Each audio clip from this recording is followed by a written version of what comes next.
5 minutes past 10 from Women Radio 91.7, Nigeria's first and only radio station for women and their families. Glad to know that you're still there, tuned in to this dial. A very good morning to you, wherever you are listening to the sound of my voice. I hope that you had a great Valentine's Day yesterday. But any which way, if by any chance nobody says hello to you, or nobody is even asking you to take something, or you're not even giving anybody anything, just move on, okay? Yesterday was just another Wednesday, and of course it was the Ash Wednesday as well. So we move 2025. If you don't get it this year, you get it next year, okay? Don't get bothered about that. Don't disturb yourself. Don't feel bad. Just love yourself. Love upon yourself. Try as much as possible, and you can do that by taking care of yourself, by prioritizing your health, eating healthy, exercising, involving yourself in physical activity, and then of course trying so hard to make sure that you're happy above all, because I think so many things are happening left, right and center, but in the middle of everything it is okay and very, very important for you to prioritize your health. My name is Blessing Agbeita. Thank you very, very much for joining me on the show today. This is Radio Doctor, your free health consultation program, where real doctors advise real people. Radio Doctor is Nigeria's first specialized radio health program where medical doctors consult for free and advise on radio. Radio Doctor is broadcast Mondays through to Fridays, 10 a.m. Once again, my name is Blessing Agbeita, and our Thursdays are about to get very, very exciting as we have our Radio Doctor for today. I mean, you might be thinking, oh, it's been such a long time. Yes, I know it. But don't worry, we're here to serve you better and to ensure that you have a good health all round. Our Radio Doctor for today is Dr. Chukwuka Pascal Obodo, the CEO and co-founder My Medicare. All right, Dr. Pascal, good morning and good to have you on the show today. Can you hear me? Looks like I'm struggling to hear you. Hello, good morning. Good morning. Can you hear me now? Yes, this is good. Good morning. How are you doing today? I'm fine. I'm very much in good health. How about you? Very well, thank you. It's so good to have you on the show this morning. Thank you very, very much for joining us today. It's my pleasure. Same here. Thank you. All right. On Radio Doctor for today, Dr. Obodo will be consulting and advising on stroke. You can be a part of the conversation by calling us on 07000 917 917. That is how to call. That is how to be a part of the conversation. Remember, you can also send me a text and WhatsApp message on 0703 175 6537. Log into our website at www.thebfm917.com. Download the mobile app, the BFM 917. Send us you can also listen to us via our mobile app, the BFM 917. All you have to do is check your app store, your Play Store, and download your mobile app so that you can have your radio in your pocket everywhere you go. Once again, my name is Blessing Agbeita, and on Radio Doctor for today, we have Dr. Chukwuka Pascal Obodo, and he's the CEO, co-founder, My Medicare. And yes, we are discussing and advising on stroke. All right, I would like us to kickstart the conversation this way. So, Dr. Obodo, I would like you to start by enlightening us on stroke. What should we know as a common man? I mean, you hear, oh, this person has stroke, that person has stroke, and then we've seen it in movies, we've seen it on the TV and all of that. So, what comes to mind when the word stroke comes up? Okay, thank you very much for that. So, on layman level, stroke is actually... Can you hear me? Hello? Yes, please, go on. All right, thank you. Okay, so stroke describes episode of focal brain lesion, which can be ischemic or hemorrhagic. So I will explain for that. Yes. So on the brain, we have different parts of the brain, and they have different functions. Okay, so when there's a problem with a particular part of the brain, which occurs when the blood supply, when the blood is not getting there, or something is blocking, the blood supply to that particular part of the brain. The part that is involved will have impairment. So that's why, for example, you hear things like someone slept and then woke up in the morning and they can't be able to move their hands. Okay, their they can't speak properly, or maybe they notice changes in their face. It's as a result of, impairment in the blood supply to that very part of the brain. So that is what stroke is all about. Thank you. All right. Thank you very, very much for that one, Dr. Dr. Obodo. Sorry. Okay, I'm so used to speaking with Dr. Abiola. It's okay. All right. Thank you very much for being a part of the conversation today. So, Dr. Obodo, let's talk about the causes. I know sometimes you just hear that this person is suffering from stroke, battling with stroke. Are there certain causes, if you look at it, that would trigger something like that? What are the causes? Okay, well, there are actually. So I would love to make it easier, by categorizing it under modifiable and non-modifiable. Okay, by non-modifiable, I mean things that are fixed, things that cannot change. For example, age. Okay, as someone is aging, they have more predilection to having stroke. They have the risk factor to stroke, so to say. Things like gender, males are more likely to to have stroke than females, okay? Except in the extremes of age, like in the younger ones or highly advanced age, okay? Race is also a contributing factor. Africans, studies have shown that Africans, are at more risk of having stroke when compared to Asians and Europe. Other things are heredity, if the person has also had previous stroke in the past. Okay, so these are non-modifiable. These are the things that cannot be changed. However, there are modifiable factors. Okay, modifiable means that with your lifestyle, your environment, and everything can if things are being put in place properly, the person will most likely not have stroke. Okay, so things like hypertension, okay, high blood pressure, heart disease, diabetes, hyperlipidemia, that's cholesterol, in general term, smoking, okay, excess alcohol consumption, even use of oral contraceptives, in our women. Wow. There are studies that have proven that can actually trigger stroke. Wow. I mean, that's just the first of it. That's the first time I'm hearing. That's a risk factor. Yes, actually, it's a risk factor. Yes. Wow, that's the first time I'm hearing something like that. But anyways, that's why we're here on Radio Doctor. Thank you very, very much for enlightening us on the show today. 07000 917 917. That is the number to call to be a part of the conversation. 07000 917 917. Send us a text and WhatsApp message on 0703 175 6537. 0703 175 6537. Log into our website www.thebfm917.com. Download the mobile app, the BFM 917. Send your thoughts to our social media platforms, WFM 917.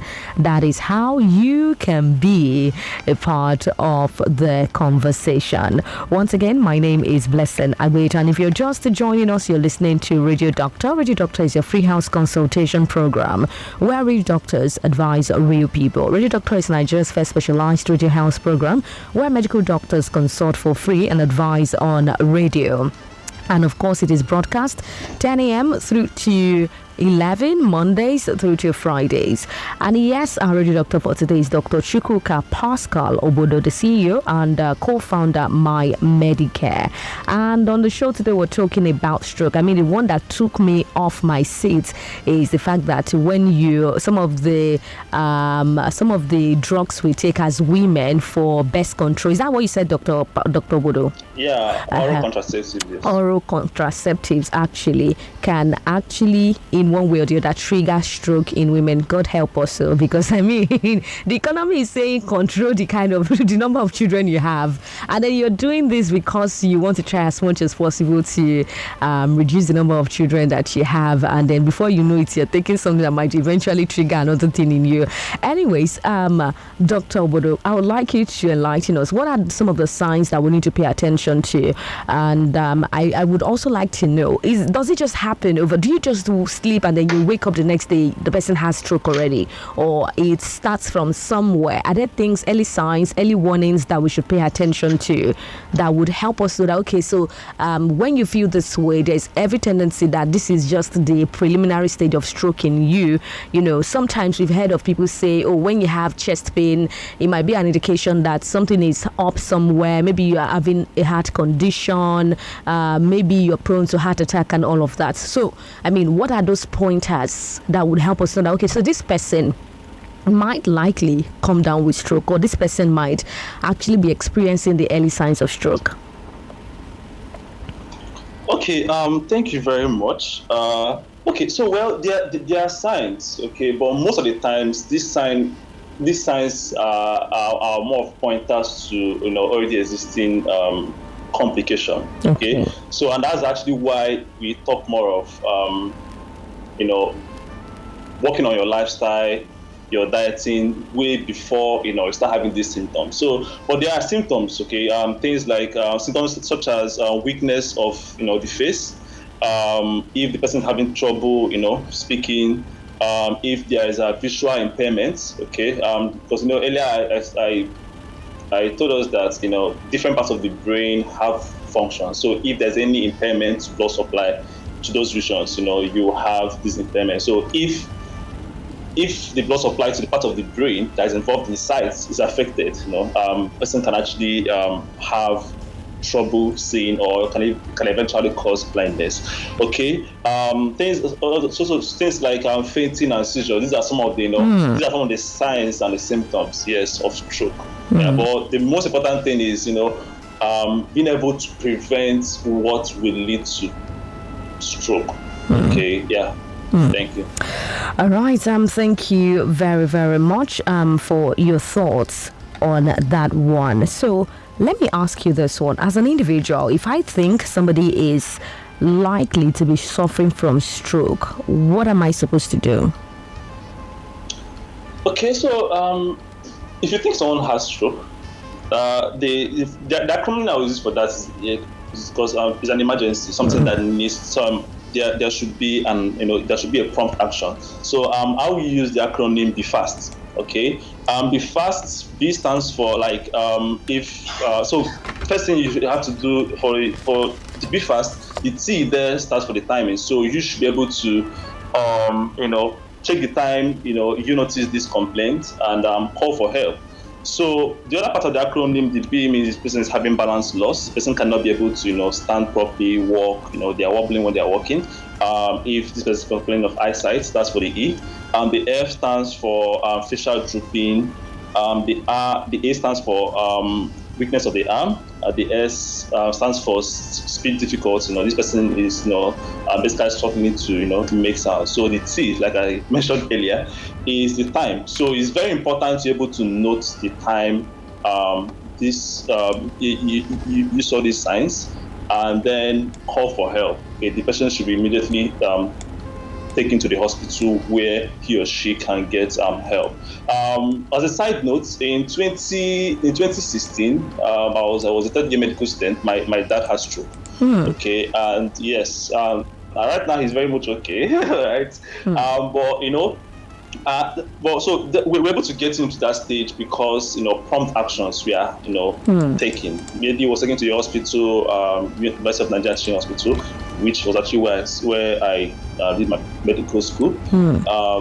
And they started the treatment, gave him fluids, and we started the medications, CT scan, and from there the physiotherapist came on board, for his speech, his arms, and everything. And within 1 or 2 years, he was completely okay. You hardly actually noticed that he had stroke. I've seen many people, that had similar fate and they got better. Likewise, the opposite side of it, I've seen a lot of individuals, that have significant physical impairments because they were not taken to hospital on time, and even those we are probably taking on time, they don't really stick to the treatment. Their medication. Yes. All right. Thank you very much, Dr. Bodo, for sharing that with us on the show. I mean, it's a way to reassure people who are going through that phase that the fact that you have it is not a death sentence. It is what you do afterwards that really matters. So if you see someone who is battling with stroke, or you notice that you're likely to suffer from stroke and you're able to take prompt action, just like he mentioned, there is high tendency that you'll recover. But if you decide not to do anything, or maybe have aged parents who are going through that phase, and you decided not to do anything, or work on it, or try to take them to a hospital, or just make attempts to help them survive, they might likely not recover from it.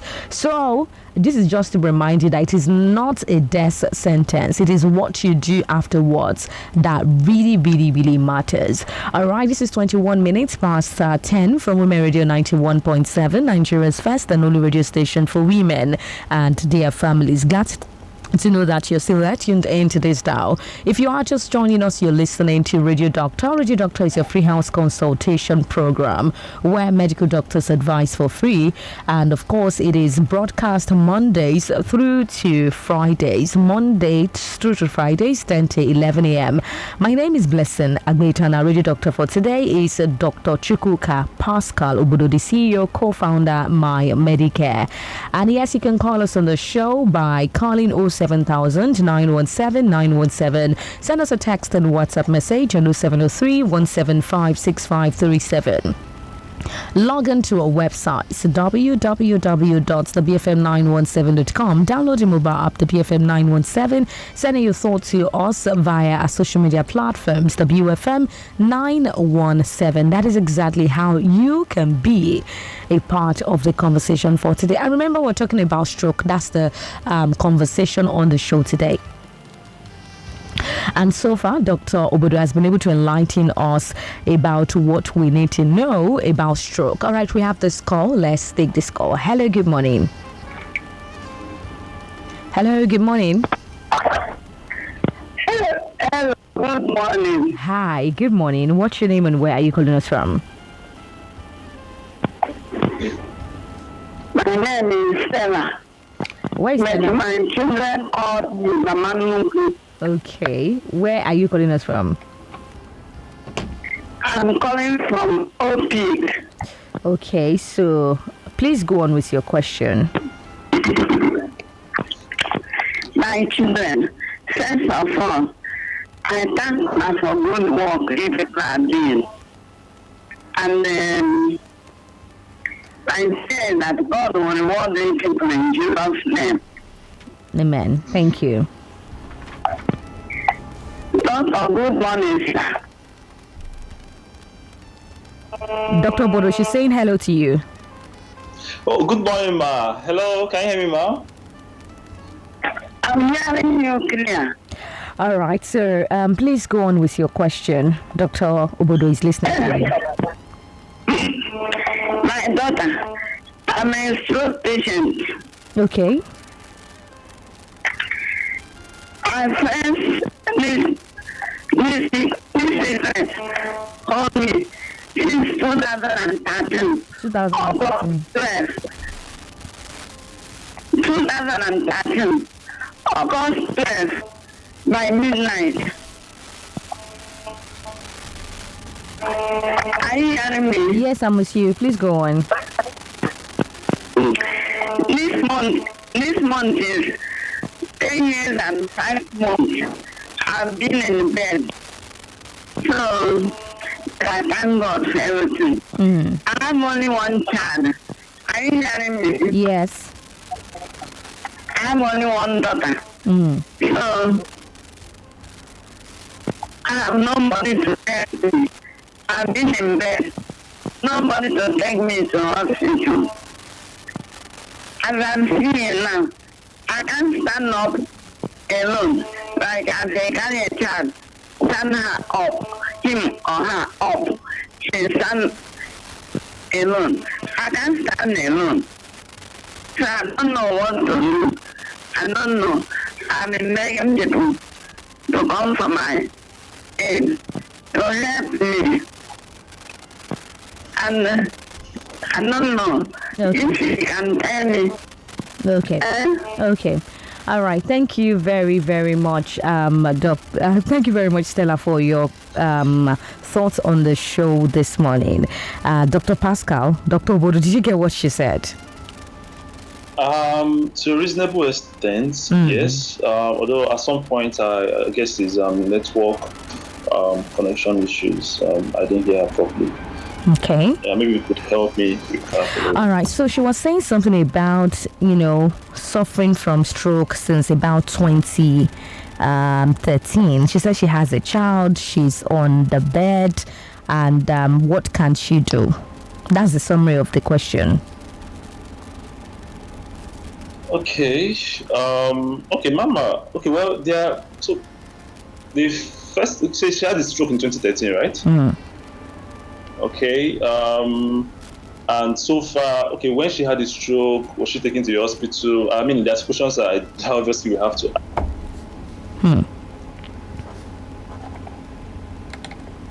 Are you there? Is that we are done for her. Okay. As well as what's, okay, I think I also got a part talked about not being able to walk, right? Yes. Okay. Well, at this point, the most that can really be done is to, prevent further worsening of her current condition. Okay. But first of all, the doctor will have to see her, to properly examine, to really know the extent, to really know what we are dealing with, and then, be sure, okay, check in to know if she properly monitor her blood pressure, her sugar level, check if the other, comorbidities that can, further worsen her condition. And of course, place her on medication. I mean, if her blood pressure is still not well controlled, she'll have to be on antihypertensive medications. If she's diabetic and her sugar level is not well controlled, this has to be worked on. Of course, check her cholesterol level. And so that's actually what has to be done.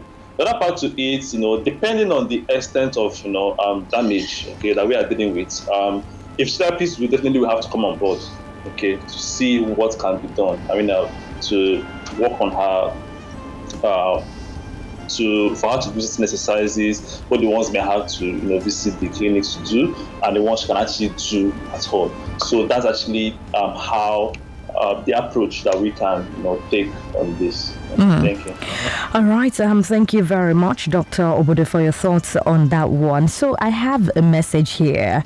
This one is from Tolani, and Tolani is saying this. Tolani said, I am having pains in my left side of the chest.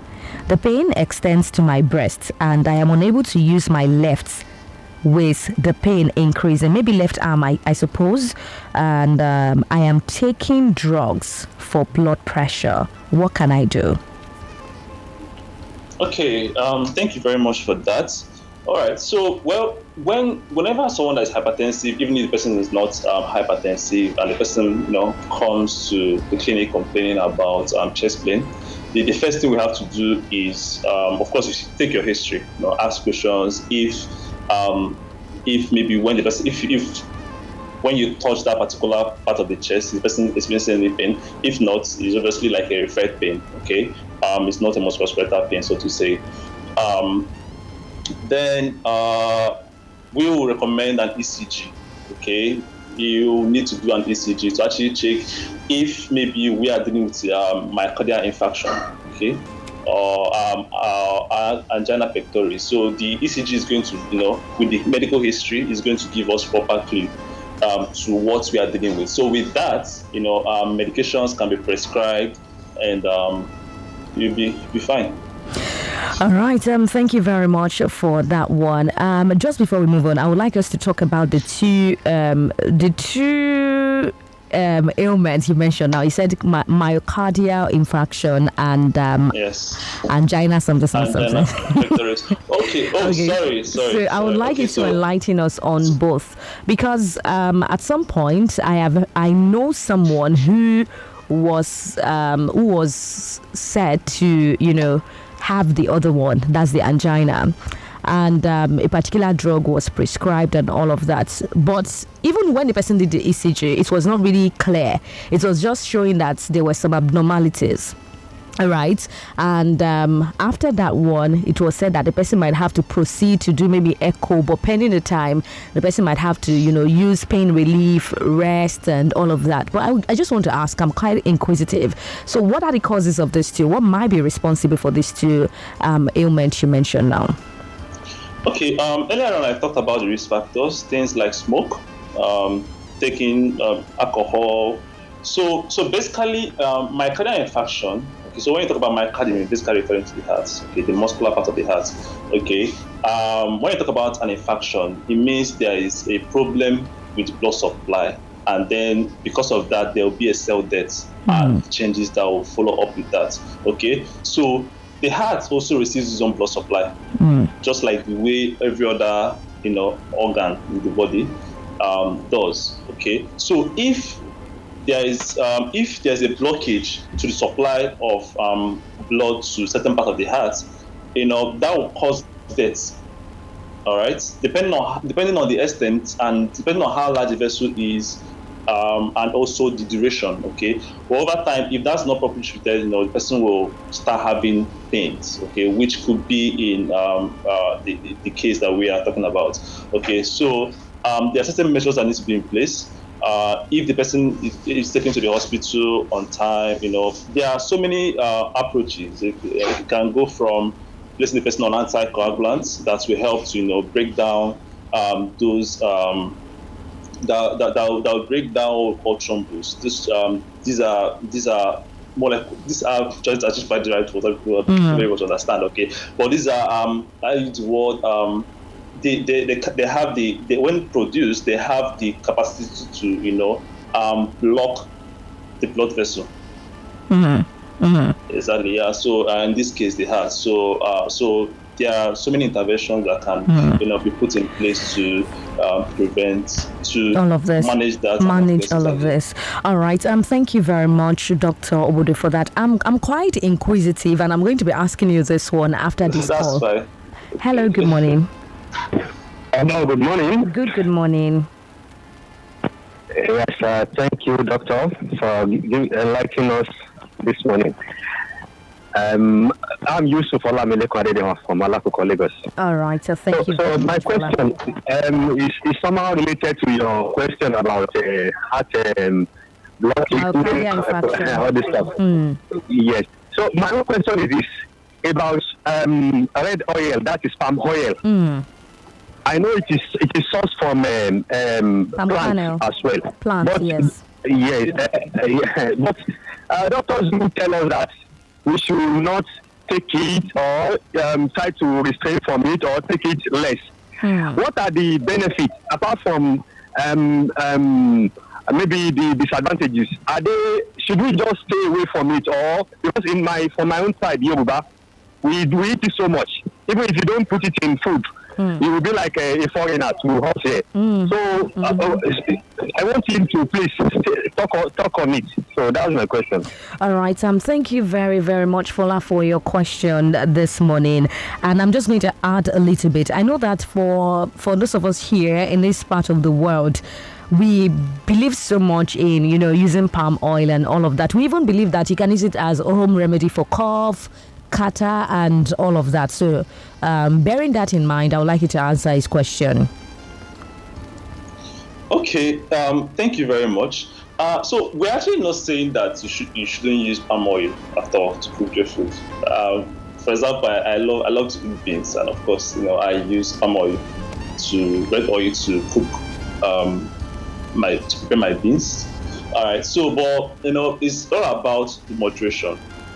Okay, that's actually what we are after, because red oil contains it has high content of saturated fat. Okay, and this fat over time, has proven to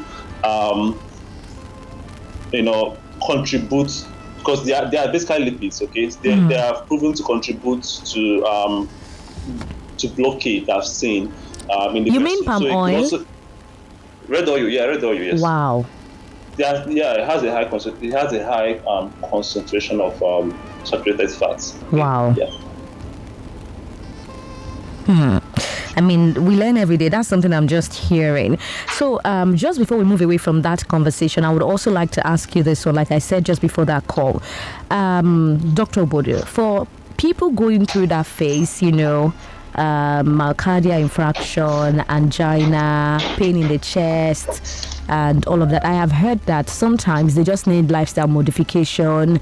They might not really need maybe huge medication like that. And sometimes, and one thing I've noticed is that sometimes the drugs that you need, they are scarce. I know a particular drug that is very scarce, very scarce. And even if you get like something that is similar to that drug, it's very expensive. It's on the high side.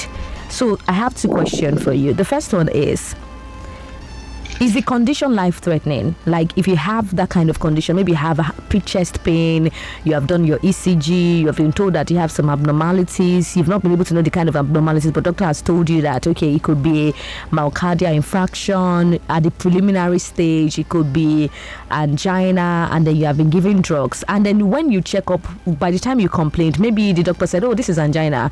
You were having pain in the arm, pain in the left part of the chest, extending to the neck, your jaw, and everything. And then doctors say, okay, go and buy this, and then you are giving maybe pain relief and all of that. And maybe the main drug you're supposed to buy, you couldn't get it. It's not like you don't even have the money now. The drug is very scarce. You couldn't get it. So, first one, is it life-threatening? The second one is that, what can you do to manage the situation? Okay, thank you. All right, well, yes, it can be life-threatening. Okay, I'm sure you must have heard about things like cardiac arrest. Yes. Okay. Yes. So when there's blockage to blood flow to the heart, okay, the heart will not be able to carry out its function properly.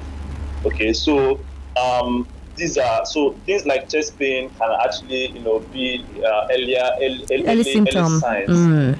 Yes, of cardiac arrest. Alright, so if the heart is not able to properly function, deliver blood the way it's supposed to do, that means that basically, I don't need to tell you what can actually happen. But the reason why you're alive, you're able to, do your work, move from one place to the other, is because your heart is functioning very well. You're able to send blood to the brain and to the part of the body. Yes, so that can actually, it is life-threatening. So it's not something that anybody should joke with.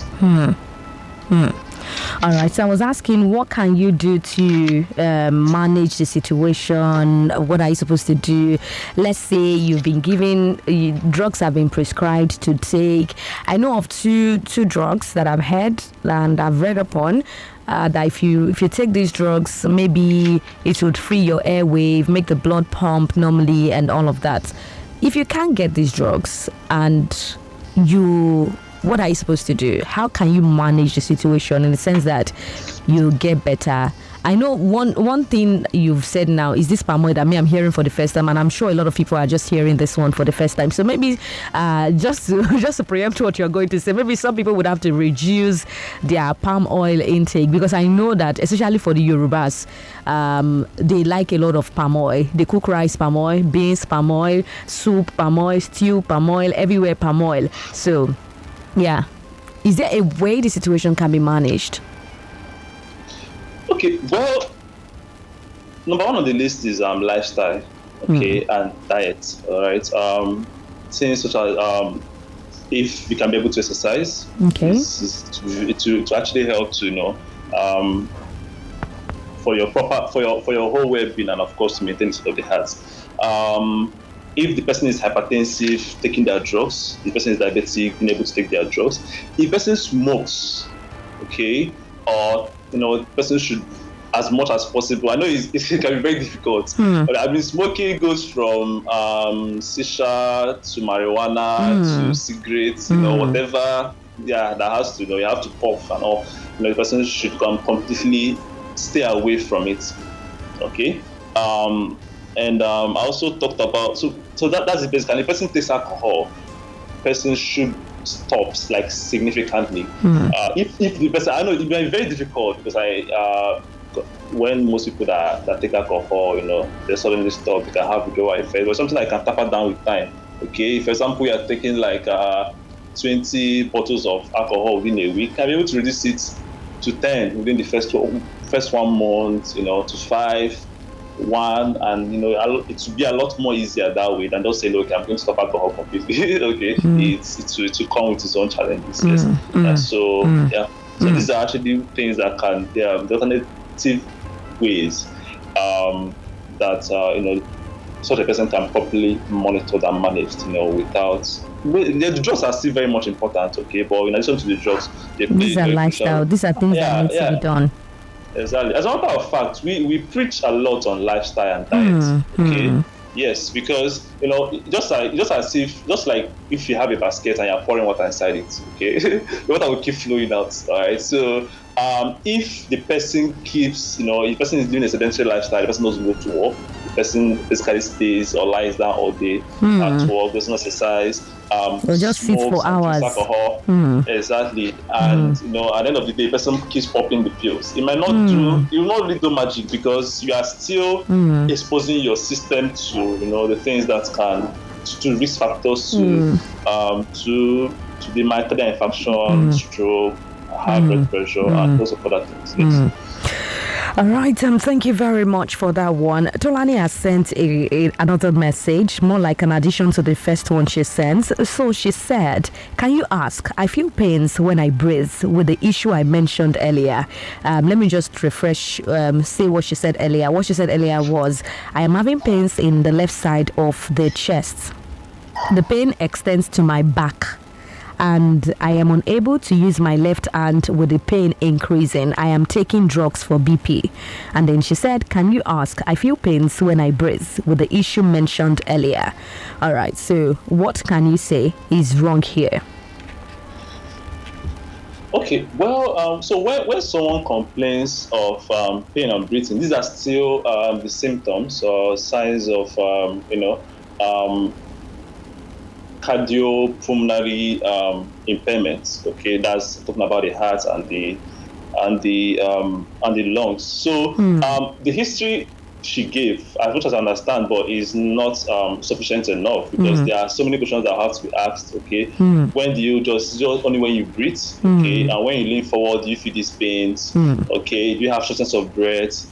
Do you have difficulty breathing when you are lying down? Do you wake up at night gasping for air? Okay, the medical term called that autopnea. So there are so many questions that have to be asked, and of course, your heart will be listening to to further ascertain what is actually wrong. Okay, in addition to this, a chest X-ray should also suffice. Okay, to be able to give us clue if there's really a pulmonary involvement, and or if maybe the heart is enlarged. That's it. Thank you.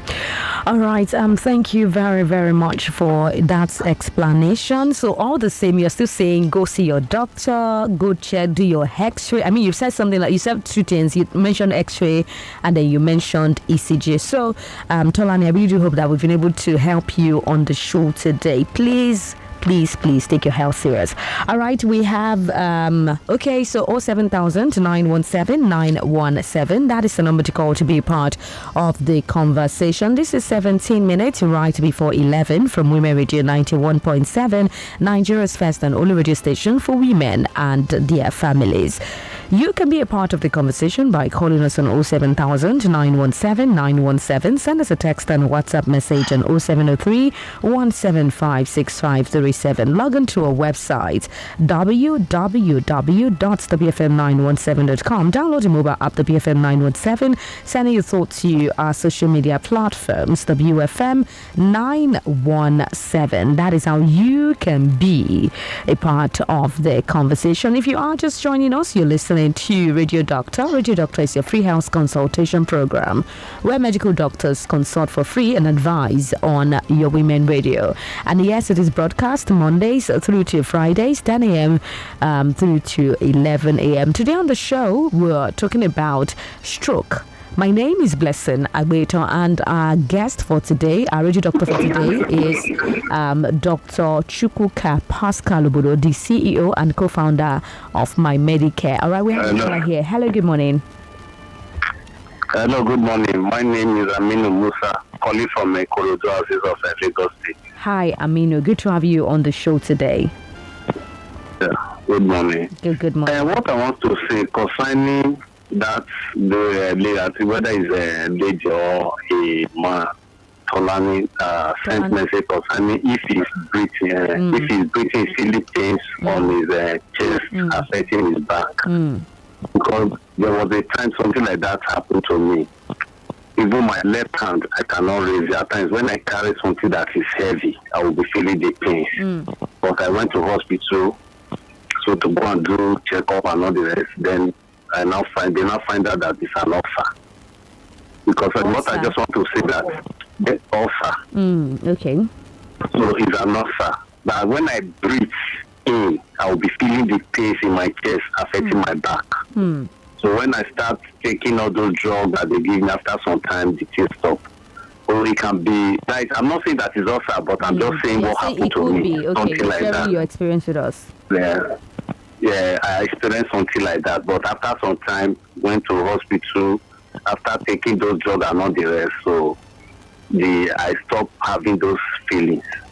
So you can the only thing, let that person go to hospital to go and check up, to go and do check up to know what is really happening. That's just my own contribution. Thank you. All right, thank you very much for your thoughts on the show this morning. 07000 917 917. That is the number to call to be a part of the conversation. Send us a text and WhatsApp message on 0703 175 6537. Log into our website www.thebfm917.com.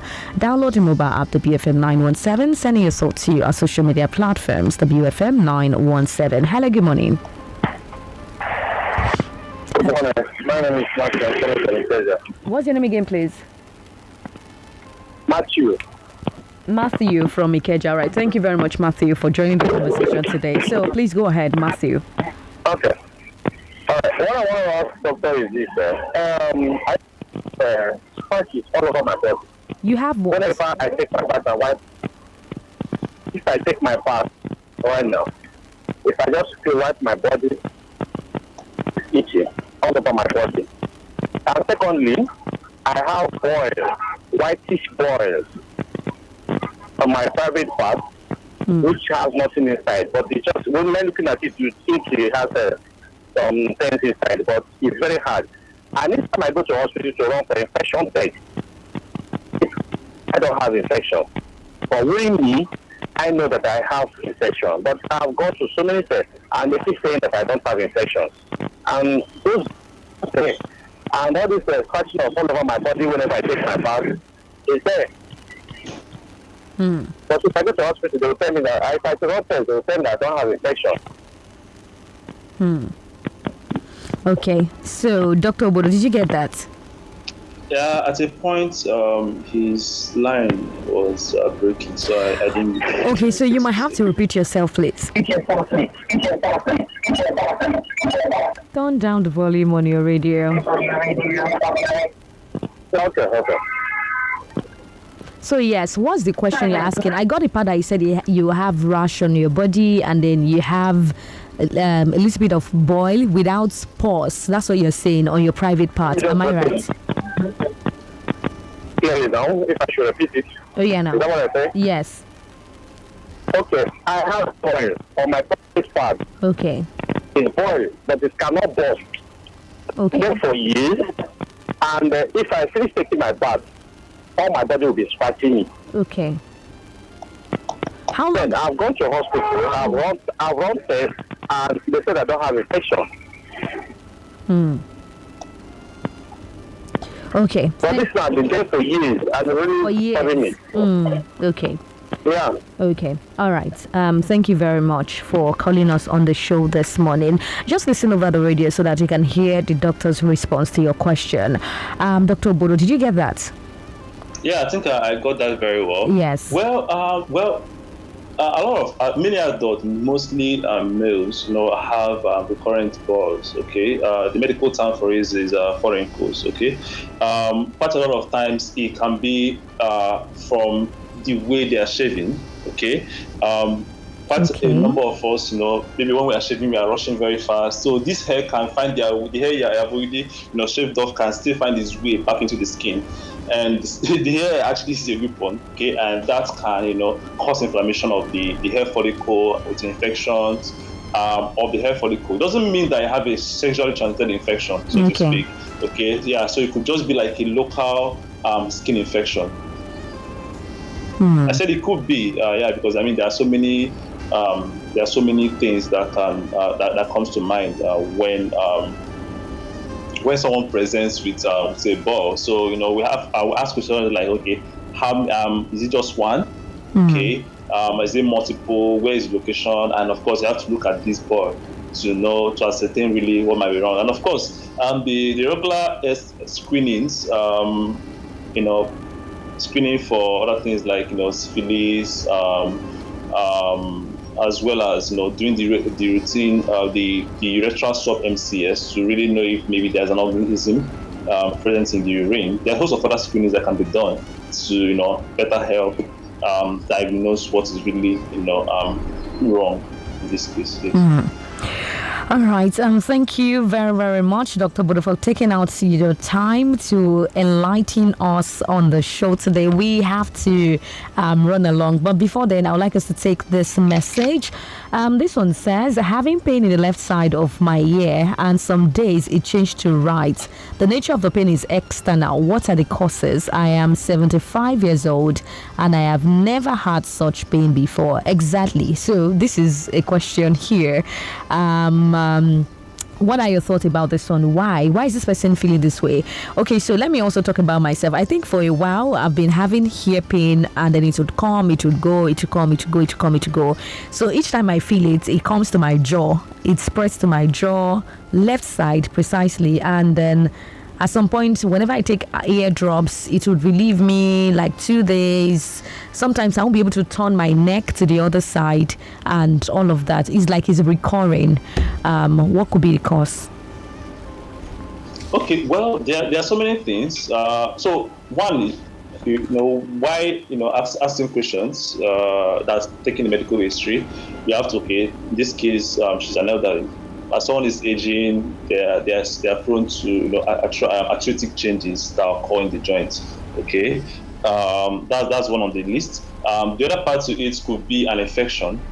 Could be an ear infection, which runs from called otitis externa. That's if the external part of the ear is involved. So otitis media, if the middle part of the ear is involved. So otitis interna, that's if is the innermost part of the ear that's involved. Okay, so but in all this, if you see a doctor, the doctor should be able to properly ask questions, examine you, touch the joints of the faces around the ear, and of course look into your ear to know if there are changes to your eardrum that can give better clue, and of course if there's also changes to the external part of the ear.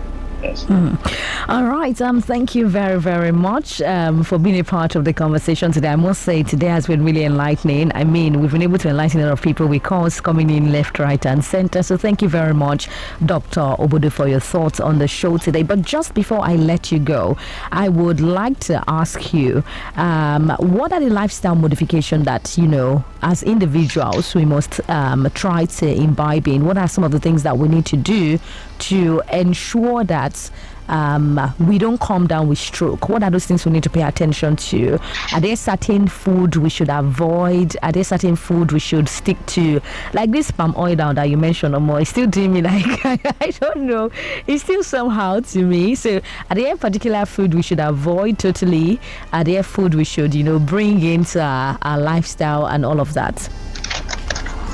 Okay, well, as much as possible, minimize the intake of red oil. I did say that people should stop taking red oil. I never say such, okay, but minimize as much as possible. Minimize fried food, okay. For a certain age, you have to also minimize your sugar intake. By this, I mean like refined sugars you get from drinks. Okay. Yes. Also, minimize salt intake. Because salt basically is sodium chloride. Sodium in the high sodium in the blood can actually, draw in fluid into the system, and that will mean that that will basically at the end of everything will increase the person's blood pressure. So minimize the salt intake, minimize fried food, minimize red meats, okay, as much as possible. Then with exercise, if you can't really exercise because you have serious concerns like arthritis based on your age, you can take a walk, walk around. Okay. Maybe in your street, estates, any of those. If you smoke, any kind of smoke, be it shisha, cigarette, marijuana, stop as much as possible. If you drink alcohol, because alcohol, like I said earlier, is cardiotoxic. It damages the heart. The heart. All right. Yes, it does. Yes. So minimize alcohol as much as possible. Yeah. Thank you very, very much, Dr. Obodo, for being on the show today. I really, really do appreciate you. You're welcome. It's my pleasure. All right. Do well to enjoy the rest of your day. Yeah, sure. Take care. All right, there you have it from Dr. Chukwuka Pascal Obodo, the CEO, co-founder, My Medicare. Thank you very much for your calls on the show today. I really do appreciate you. Remember, Radio Doctor and Women Radio, WFM 91.7, is Nigeria's first consultation program, specialized radio health program on, and of course, it is broadcast Mondays through to Fridays, 10 a.m. through to 11 a.m. Join us again tomorrow morning at 10 a.m. for another Radio Doctor. Many thanks to the producers. Thank you very much, Miriam, and of course Aisha Sani, and the executive producer Tom Okiwali Shunaya. My name is Blessing. I will to ensure you stay healthy and have for yourself an amazing day ahead. WFM 91.7.